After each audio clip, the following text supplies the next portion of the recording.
Good morning.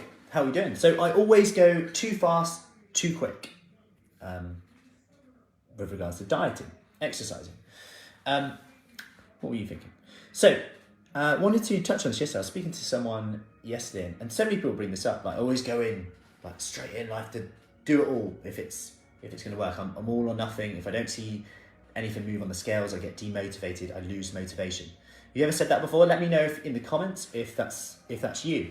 It seems to be coming up a lot, especially around this time of year. And what we went for is that actually, what if you just flip that? What if the truth was actually that by saying I go in too hard, too quick, what if the opposite was true?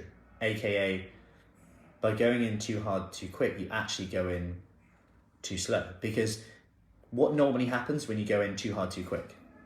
You usually give up after a few weeks if you don't see the scale change.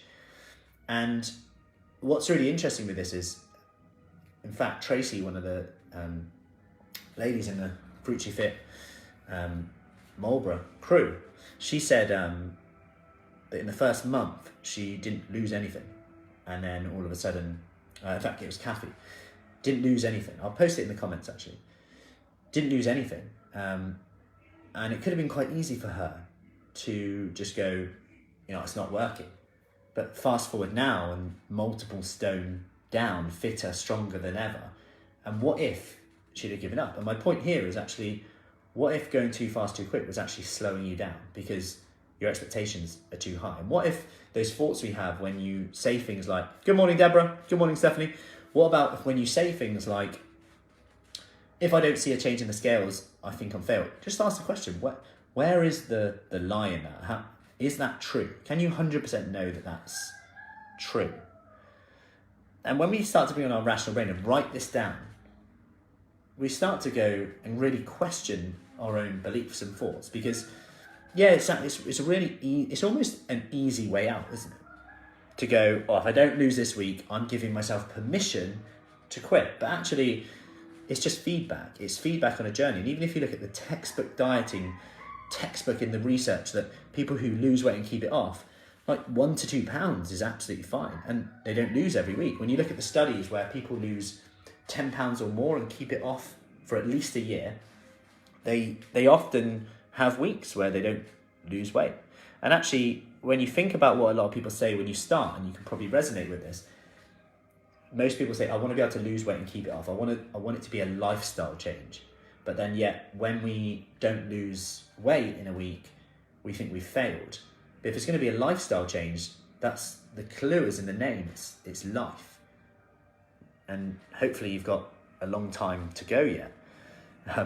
So if you're doing it for the rest of your life, what's the rush in a week? What's 1 week? What's percentage-wise? What's 1 week? If you think where we're at right now, what is 1 week? And sometimes we're looking at the wrong numbers. Are you always looking at the scales? Are you ever looking at how much fitter you've got?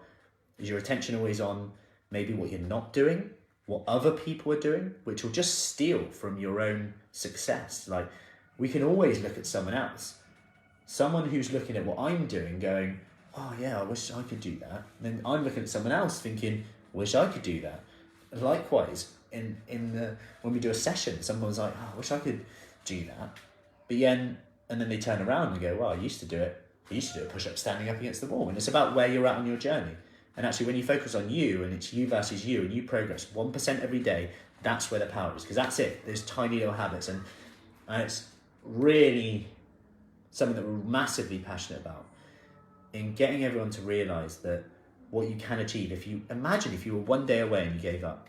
Imagine looking back on our last few days and we were, for anything, regardless, not just weight and health, etc., and fitness, but in things in life that we give up on.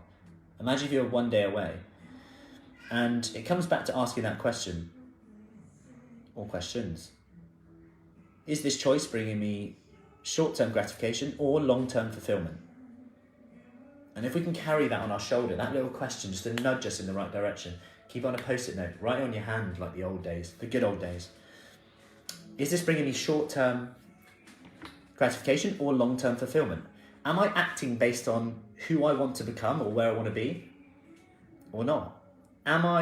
is my choice that I'm making today, is that aligning with what I say I want or what I say I don't want? It's a really powerful one. Is my choice today aligning with what I keep saying I want? You ever keep saying to people, yeah, I'm going to do this, I'm going to do this, but then your actions just don't live up to what you keep saying. Keep that awareness, and then you can get into it. Why? And this is where that curious, why is it that I'm acting that way? Am I scared? Am I fearful of something? Am I worried I'm going to fail? Am I worried I'm actually going to succeed? Because if you succeed, you also have more problems. My point here, you're going to have problems anyway. You might as well choose the problem and the challenge that is going to get you the results that you want. If you start getting fitter, you might have to buy a new wardrobe for one. Deborah, you can vouch for that. But at the same time, you might have other problems that you now have a goal and you want to get fitter in this area. Then you're like, oh, am I going to be able to do this? You then sign up for a run, or you do X, Y, Z. You're losing weight, you're getting fitter, but now you don't maybe mix with certain friends as much anymore. Who knows? Like, a lot of things can happen. And there's going to be challenges anyway. And if we don't do it though, we then maybe even resent other people, say, oh, I didn't do it because of them. When actually, when you really look deep down, we always have a choice. And if you take one thing away, it's always have a choice. We always have that choice. That was a tangent. Yeah. What was the title of this again? Might have to change the title of this now. But I hope that helps. I will put Kathy's post that she shared as well about the 1 month. She didn't lose anything in a month. And that was from Tracy's post, who said that her results in a month and how, she's not fitting it all into her wardrobe in a month, but she's made massive progress. You can see the inch loss coming up. She's made that progress. And it's about what you're measuring. She's fitter. She's attending sessions, right? Attending sessions. That's a huge thing. But we often put it off till January, when we could be 0 to 13 pounds heavier, or 1 to 13 pounds heavier, as the research shows, with a whole load of other little problems that we have. There's, how long does it take to get there? What's going to be the right exercise for me? Will I be fit enough? Do I know everyone? All these things that are quite challenging. And it's nice to know that you can go, and I was speaking to some ladies yesterday, and they were like, oh, yeah, it's just so good when I get here.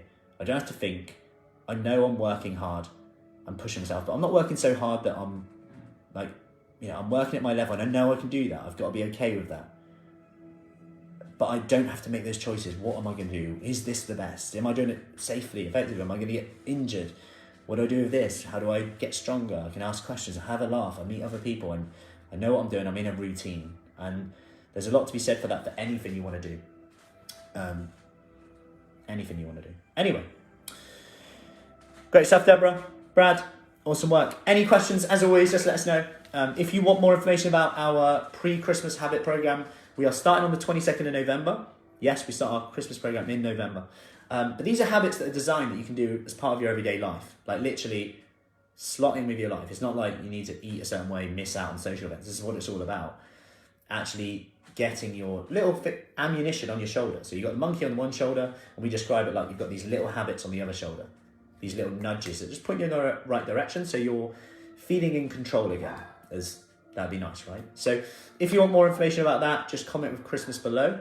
If you're already in for this, it will be the Christmas Habit Challenge, which you should have already been invited to. If not, just comment below, and I'll make sure I'll tag you in the right area and send you the details as well. Anyway, have an awesome weekend, and I will see you later. Take care.